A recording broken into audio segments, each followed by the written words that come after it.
اللہ تبارک و تعالی نے قرآن مجید کے 24ویں پارے سورہ حامیم سجدہ کی آیت نمبر 34 کے اندر ارشاد فرمایا کہ ولا تستوی الحسنۃ ولا السیئۃ، فرمایا نیکی اور بدی برابر نہیں ہوتی، کبھی بھی نیکی اور بدی برابر نہیں ہوگی۔ اتنا حسین اور خوبصورت اصول قرآن پاک نے بیان فرما دیا۔ فرمایا نیکی ہمیشہ نیکی رہے گی اور بدی ہمیشہ بدی رہے گی۔ برائی کی، گناہ کی معاشرے میں جتنی مرضی پذیرائی ہو جائے، اور اگر بڑے بڑے لوگ بھی خدا نہ خواستہ اس بدی اور گناہ میں مبتلا ہو جائیں تو بدی بہرحال بدی رہے گی، وہ نیکی نہیں ہو سکتی۔ بڑے بڑے پرسنالٹیز اور بڑے بڑے لوگ بھی اگر کسی گناہ میں ابتلا کا شکار ہو جائیں تو گناہ بہرحال گناہ ہے۔ بہت بڑا آدمی ہو، بہت بڑا آدمی، بظاہر بہت بڑی شخصیت کہلاتا ہو، لیکن اگر بے پردہ عورتوں کے بیچ وہ کھڑا ہے اور ان کے ساتھ محض گفتگو ہے اور اس عمل پر وہ راضی ہے، تو وہ جتنا مرضی بڑا ہے گناہ تو گناہ ہی رہے گا، اس نے نیکی نہیں بننا۔ بڑی شخصیت اس ابتلا میں مبتلا ہو یا برائی کی بہت زیادہ پذیرائی ہو، لوگ برائی کو بہت زیادہ اہمیت دینے لگ جائیں تو پھر بھی وہ اچھائی نہیں بنتی۔ لوگ یہ کہتے ہیں جی یہ کام سارے لوگ کر رہے ہیں، بھئی سارے کیا، ساری دنیا کرے، لیکن برائی نے برائی ہی رہنا ہے، اس نے اچھائی نہیں بننا۔ نیکی ہمیشہ نیکی رہتی ہے، وہ ہمیشہ نیکی ہے۔ کوئی بندہ اس بات کو اہمیت نہ دے کہ گلی سے روڑا اٹھانا چاہیے، نہ لوگ اس کو اہمیت دیں، نہ کوئی بڑا کام سمجھیں، لیکن میرے نبی پاک علیہ السلام نے فرمایا یہ نیکی ہے تو یہ نیکی رہے گی، نہ لوگ توجہ کریں۔ لوگ بے شک یہی سمجھیں کہ لاکھوں روپیہ لگانا ہی صدقہ ہے، لوگ یہی سمجھیں کہ جانوروں کا ذبح کرنا ہی صدقہ ہے، لیکن حضور صلی اللہ علیہ وسلم نے فرمایا مسکرا کے ملنا بھی صدقہ ہے، تو مسکرا کے ملنا بھی صدقہ ہی رہے گا۔ نہ لوگ اس پر توجہ دیں، رویوں کو تلخ رکھیں اور جیبوں کو کھلا رکھیں، تو چونکہ مسکرا کے ملنا خیر ہے تو لوگوں کے چھوٹا سمجھنے سے اس خیر نے کوئی ختم نہیں ہو جانا، خیر تو خیر ہی رہتی ہے، شر ہمیشہ شر رہتا ہے۔ تو یاد رکھیں کہ نیکی اور بدی کبھی برابر نہیں ہوتی، خیر کا کام ہمیشہ خیر کا کام رہتا ہے، برائی کا کام ہمیشہ برائی۔ اور پھر ایک اور بات بھی، برائی پر لیبل جتنا مرضی اچھا لگا لیا جائے، پیپر جتنا مرضی اچھا چڑھا لیا جائے، برائی کی وضاحت کرنے والے جتنی مرضی اچھی وضاحت کریں، لیکن اس کے باوجود بھی برائی ہمیشہ برائی رہے گی، وہ کبھی نیکی نہیں بن سکتی۔ یہ یاد رکھ لیں، اس کو سمجھ لیں۔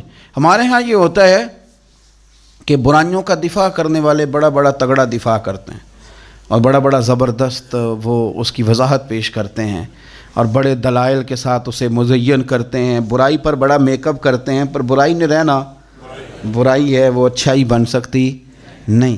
اور نیکی کے کام کو جتنا مرضی دبا لیا جائے، معاذ اللہ جتنا مرضی کہہ لیا جائے کہ یہ پرانی باتیں، جتنا مرضی کہا جائے کہ یہ پرانا رواج ہے، جتنا مرضی کہا جائے کہ حالات بدل گئے ہیں، پر نیکی نے بہرحال نیکی رہنا ہے۔ قرآن نے اصول بیان کر دی، فرمایا وَلَا تَسْتَوِي الْحَسَنَةُ وَلَا السَّيِّئَةُ، نیکی اور بدی کبھی برابر نہیں کی جائیں گی، نیکی نیکی رہے گی، بدی بدی رہے گی، یہ سمجھ لیں اچھے طریقے سے۔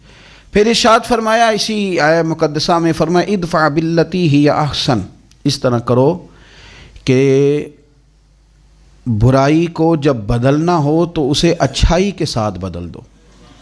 ادفع باللتی ہی احسن، برائی کو اچھائی کے ساتھ بدل دو، برائی کو برائی کے ساتھ نہ بدلنا۔ فائدہ تمہیں یہ ہوگا کہ فَإِذَا الَّذِي بَيْنَكَ وَبَيْنَهُ عَدَاوَةٌ، وہ آدمی جس کے اور تمہارے بیچ بہت گہری عداوت بھی ہوگی، جن لوگوں کے بیچ اور تمہارے بیچ اگر عداوت ہوگی اور تم نے ان کی برائی کو اچھائی سے بدل دیا تو ملے گا کیا، کأنہ ولی حمیم، وہ جس کے اور تمہارے بیچ گہری عداوت تھی نا، اب تمہاری اور اس کے درمیان گہری دوستی ہو جائے گی. ولی حمیم، وہ تمہارا گہرا دوست بن جائے گا. عداوت والوں کو دوست بنانے کا طریقہ، دشمنوں کو دوست بنانے کا طریقہ جو قرآن پاک نے بیان کیا ہے وہ یہ ہے کہ ادفع باللتی ہی احسن. اس طرح کرو کہ برائی کا بدلہ برائی سے نہ دو، بلکہ برائی کا بدلہ اچھائی کے ساتھ دو، پھر تمہاری دشمنیاں دوستیوں میں بدلیں گی. ہم نے یہ کیا ہے کہ معاشرے نے ہمیں سخت کر دیا ہے. آہستہ آہستہ لوگوں کے رویوں کی صورت دیکھ دیکھ کے ہم اپنے رویوں کو تلخ کرنے لگے ہیں. تو اینٹ کا جواب پتھر سے دینا شروع کر دیا ہے، گالی کا جواب 10 گالیوں سے معاذ اللہ دینا شروع کر دی. اگرچہ کیا معاشرے نے، لیکن اس کا نقصان یہ ہوا ہے کہ دشمنیاں دشمنیوں میں بدلتی چلی جا رہی ہیں، اپنے بیگانے ہوتے چلے جا رہے ہیں، رشتے ناتے ٹوٹنے لگے، دوست بچھڑنے لگے، اپنے بڑے اپنے تھے پر وہ غیر ہونے لگے، عداوتیں بڑھ گئی ہیں. اور اگر ہمارا تھوڑا سا رویہ یہ ہوتا کہ دشمنی کا جواب دشمنی سے نہیں دینا، دشمنی کا جواب تھوڑا سا اچھے طریقے سے دینا ہے، پیار سے دینا ہے اور خوبصورتی کے ساتھ دینا ہے. حضرت عقبہ بن عامر رضی اللہ تعالیٰ عنہ ایک صحابی ہیں، وہ کہتے ہیں کہ میں نے حضور سے ایک بات پوچھی بڑی گہری کر کے، تو نبی پاک صلی اللہ تعالیٰ علیہ وسلم نے 3 جملوں میں مجھے جواب دیا. آپ فرماتے ہیں کہ اس پر عمل تو میں نے بعد میں کرنا تھا، لیکن جب میں وہ بات سن رہا تھا نا، اس جواب کو جب میرے کان سن رہے تھے تو اس وقت ہی اللہ نے میری روح کو ٹھنڈا کر دیا. اسی وقت ہی میری طبیعت پھولوں کی طرح حشاش بشاش ہو گئی، میرے وجود میں خوبصورتی دوڑنے لگی. امام سیوطی علیہ الرحمہ نے اس کو لکھا ہے. حضرت سیدنا عقبہ بن عامر رضی اللہ تعالیٰ عنہ کہتے ہیں میں نے بارگاہ رسالت مآب صلی اللہ علیہ وسلم میں عرض کی، میں نے کہا حضور میں اخلاق اختیار کرنا چاہتا ہوں پر ذرا اعلیٰ قسم کے، تو مجھے آپ وہ عمل بتائیں جو افضل ترین عمل ہو، بہترین عمل بتائیں، میں عمل کرنا چاہتا ہوں. کہتے ہیں حضور نے 3 جملے ارشاد فرمائے. اللہ کے محبوب علیہ الصلوۃ والسلام فرمانے لگے سن پھر، جو تجھے محروم کرے نا اسے دیا کر، اور جو تجھ سے توڑے اسے جوڑا کر، اور فرمایا جو تیرے اوپر ظلم کرے اسے معاف کر دیا کر، رب تیرے اخلاق کو سب سے اعلیٰ بنا دے گا. یہ افضل ترین اعمال ہیں، افضل ترین اعمال. پھر غور کریں تینوں باتوں پر. جو تجھے محروم کرے تو اسے دے، یہ نہ کہے کہ جب میں الجھ گیا تھا تو تیرا رویہ کیا تھا، نہ، جب تجھے محروم کرے تو اسے دے. اور فرمایا جو تجھ سے توڑے اس سے جوڑ. یعنی اب اس کا معنی یہ ہے کہ کچھ لوگوں کے پیچھے بھی پھرنا پڑتا ہے، تو توڑنے والے سے تھوڑا سا جوڑ، تھوڑا بازو کھول. اور فرمایا جو ظلم کرے نا تو اسے معاف کر. قربان جائیں کبھی ان تینوں فکروں پہ تھوڑا سا رات کو سوچو، یوں لگتا ہے کہ ان فکروں نے چارپائی جو تھی وہ زمین پہ تھی لیکن آسمان تک پہنچا دی.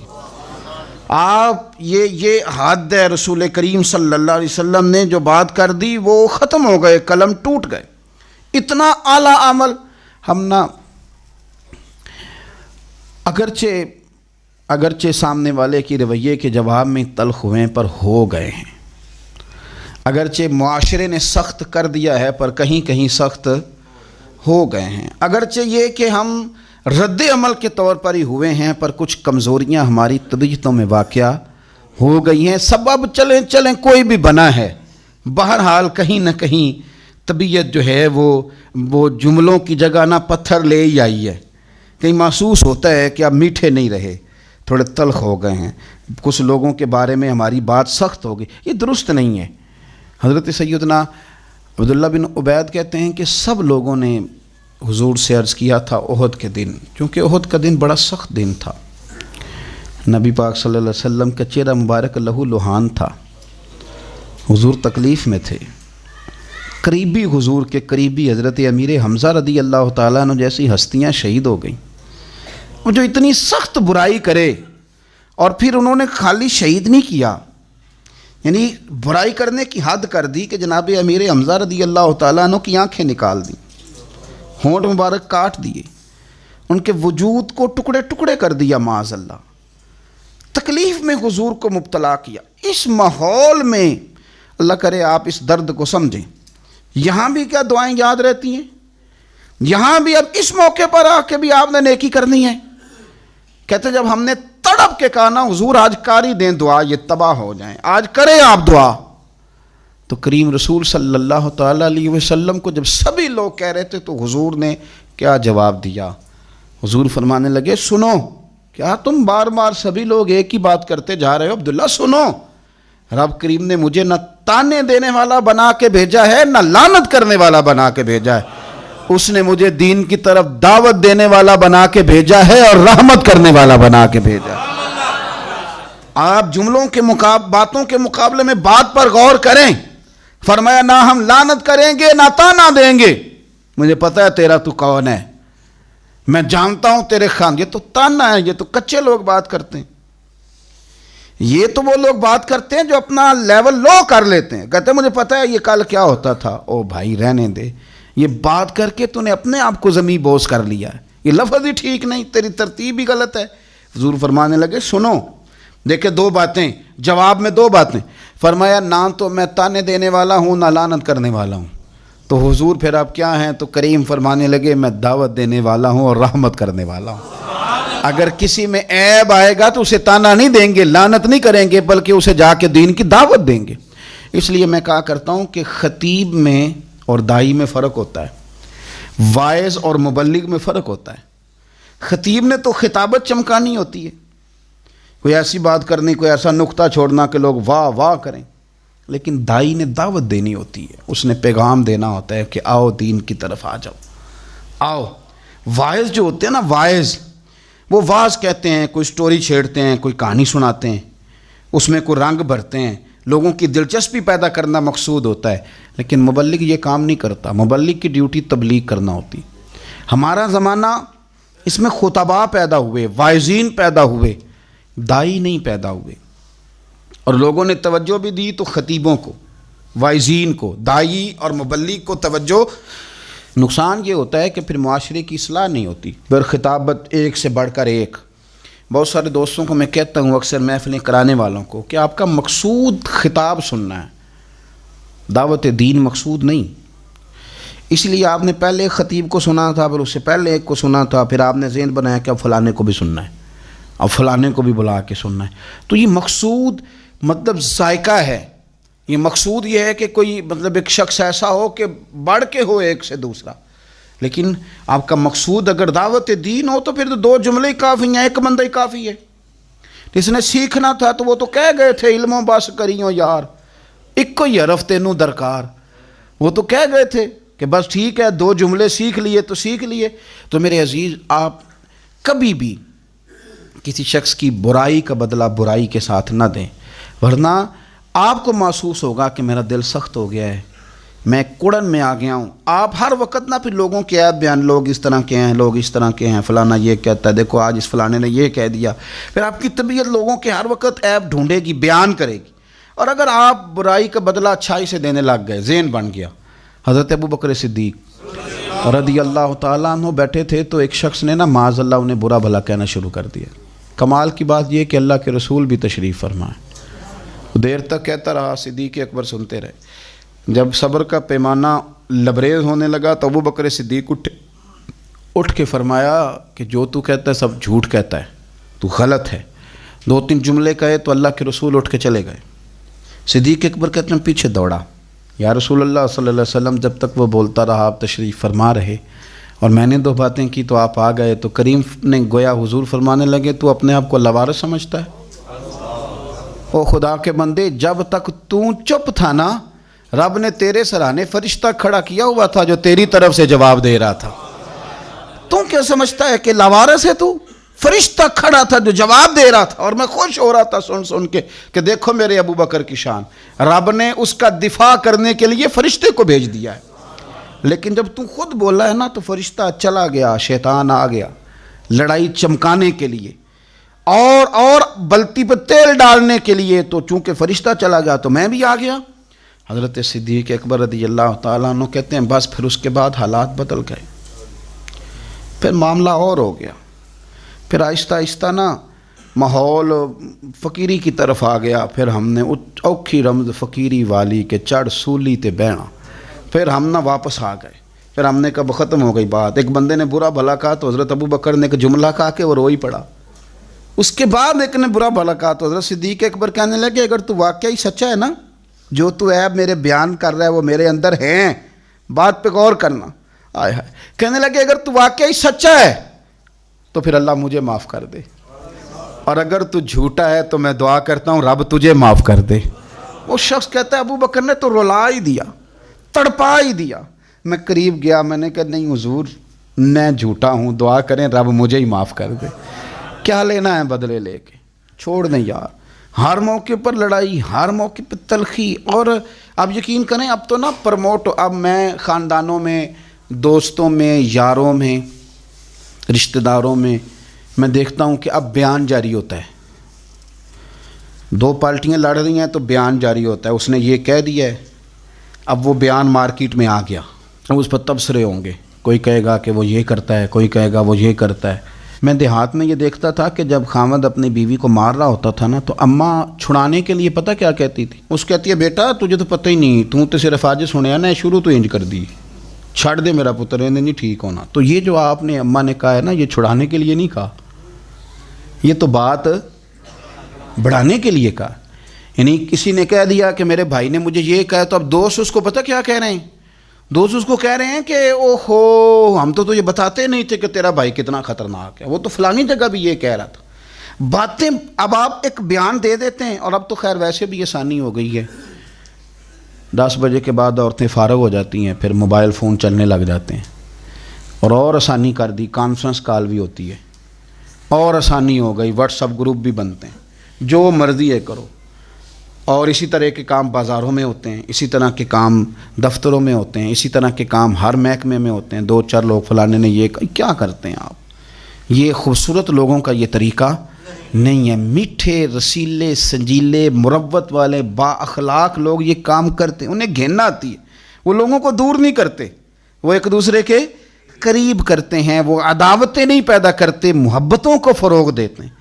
حضور صلی اللہ علیہ وسلم نے فرمایا میرا مومن الفت والا ہوتا ہے، الفت والا، میرا مومن ہوتا ہی پیار والا ہے، اور فرمایا اس میں کوئی خیر نہیں جو نہ پیار کرے نہ اسے کیا جائے۔ یہ مشکات کے لفظ ہیں، میرے مومن سے تو لوگ پیار کرتے ہیں اور میرا مومن لوگوں سے پیار کرتا ہے۔ محبت کو فروغ دیں، آپ کوشش کریں کہ آپ کے ساتھ کسی نے شر کیا تو جواب میں آپ شر۔ حضرت سیدنا طفیل بن عمر دوسی رضی اللہ تعالیٰ عنہ کہتے ہیں میں نے کلمہ پڑھا تو میرے کریم محبوب علیہ السلام فرمانے لگے جا کے نا قبیلے میں بھی دین کی دعوت دے۔ فرماتے ہیں میں نے پیغام دین دیا اور سارے قبیلے میں دیا، کوئی ایک دروازہ بھی رہا نہیں جہاں میں نے پیغام نہ دیا، لیکن ایک بندے نے بھی میری بات قبول نہیں کی، میں تلخ ہو گیا، اتنی دیر ہو گئی بات کرتے، ایک بھی نہیں سنتا یار۔ حالانکہ جو دعوت دینے والا ہوتا ہے اس کے ذمہ اذان پڑھنا ہوتا ہے، بندوق کے زور پر لوگوں کو مسجد میں لانے کی ڈیوٹی نہیں ہے۔ اذان پڑھیں، صحیح کر کے پڑھیں، خودی کا سر نہاں لا الہ الا اللہ، خودی کا تیغ فساں لا الہ الا اللہ۔ اور اگرچہ بت ہیں جماعت کی آستینوں میں، پر مجھے ہے حکم اذان لا الہ الا۔ آپ ذمہ داری پوری کریں۔ یہ کس نے کہا ہے کہ آپ نے بندوق کے زور پہ لوگوں کو مسجد میں لانا؟ اذان پڑھنا ڈیوٹی ہے، وہ وقت پہ دیں۔ حضرت طفیل بن عمر دوسی رضی اللہ تعالیٰ عنہ فرماتے ہیں کہ میں نے ایک ایک بندے کو پیغام دیا درد کے ساتھ، ایک نے بھی نہ مانی۔ میں واپس مدینہ منورہ لوٹ کر گیا، میں نے کہا یا رسول اللہ صلی اللہ علیہ وسلم میرے قبیلہ دوست کے لیے دعا کریں، یہ سارا تباہ ہو جائے، آج دعا کر دیں۔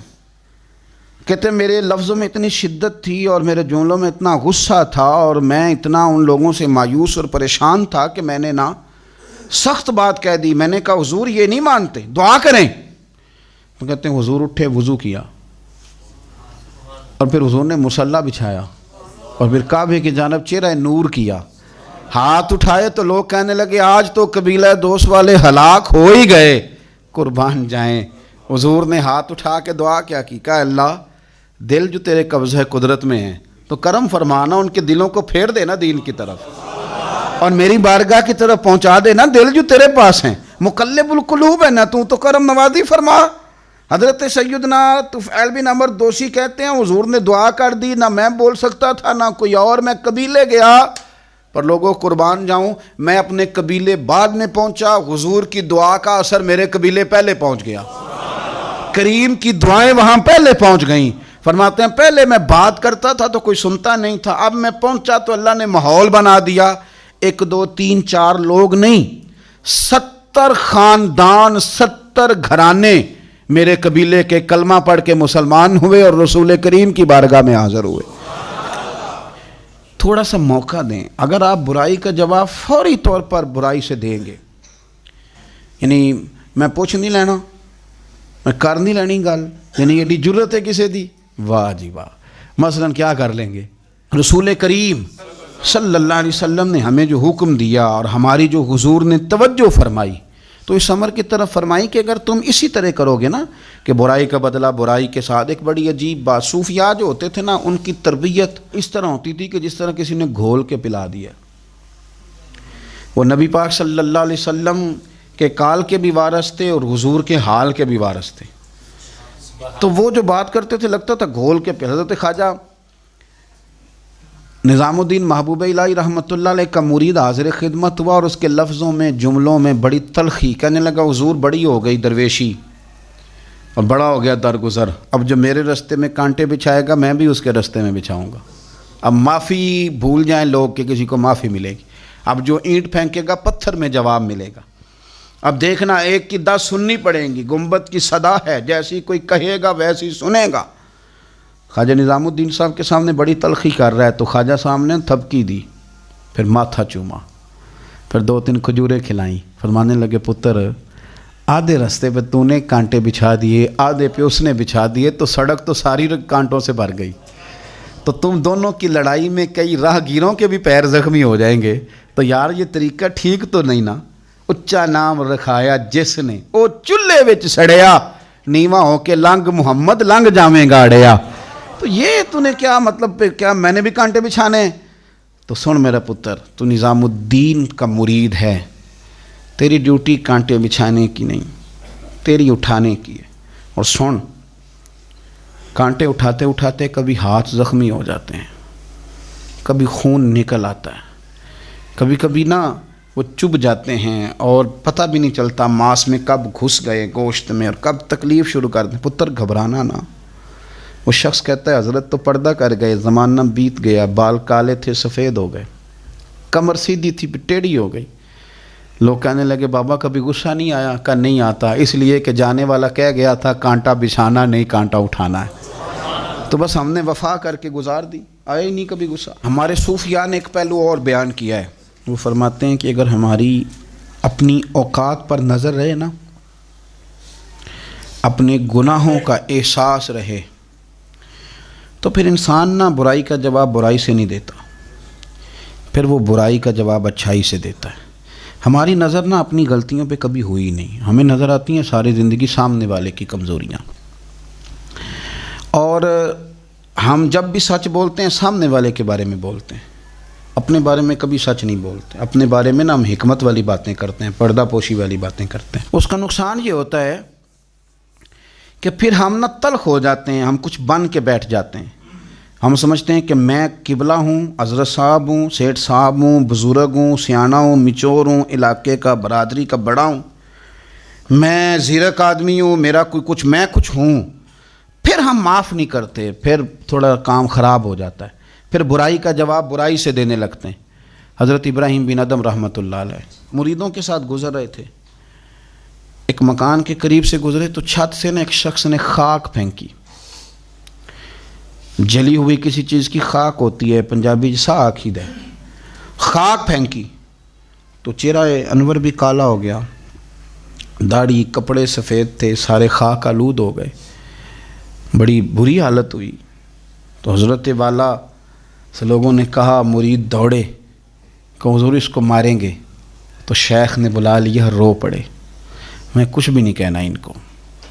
حضور ہمارے عالم کو, درویش کو, بزرگ کو, مرشد کو یہ کہا کچھ نہیں کہنا. حضرت ابراہیم بن ادم روئے, فرمانے لگے بیٹا تمہیں نہیں پتہ میں کتنا گناہگار ہوں؟ پتر میں تو اس قابل تھا کہ میرے اوپر آگ پھینکی جائے، آگ پھینکی جائے، جلا دیا جاؤں، تو شکر ہے کہ ابھی اس نے خاک پھینکی ہے، لہٰذا تم نہیں جانتے، بالکل میں جو انہوں نے میرے ساتھ کیا میں اس سے زیادہ کا مستحق، مہربانی کرو انہیں کچھ نہیں کہنا، تمہیں نہیں پتہ کہ میرے معاملات کیا ہیں۔ بھائی جب آپ اس جگہ آ جاتے ہیں نا کہ آپ کو کبھی کوئی اپنی بھی غلطی نظر آتی ہے، پھر تھوڑا انسان آسان ہو جاتا ہے۔ ہم جب بات کر رہے ہوتے ہیں، جب بول رہے ہوتے ہیں تو یوں ہوتا ہے کہ دنیا میں ایک ہی بندہ نیک بچا ہے، وہ میں ہوں جو بول رہا ہوں، اس سے زیادہ نہیں۔ اس طرح نہ کریں، واپس لوٹیں۔ اگر آپ زندگی میں ہمیشہ برائی کا بدلہ برائی کے ساتھ دیں گے تو معاشرہ کانٹوں سے بھر جائے گا، حالات اس طرح کے ہو جائیں گے کہ لوگ ایک دوسرے کو کاٹ کھانے کو دوڑیں گے۔ اور اگر آپ کو یہ نصیب ہو جائے کہ نہیں، ہمیں قرآن نے کہا ہے کہ ادفع باللتی ہی احسن، کہ ہم نے برائی کا بدلہ اچھائی کے ساتھ دینا ہے، پھر جو عداوتیں ہیں وہ محبتوں میں ڈھل جائیں گی۔ دعا یہ ہے اللہ تبارک و تعالی ہمارے لیے عمل کا رستہ آسان فرمائے۔ آخر دعوانا ان الحمد للہ رب العالمین۔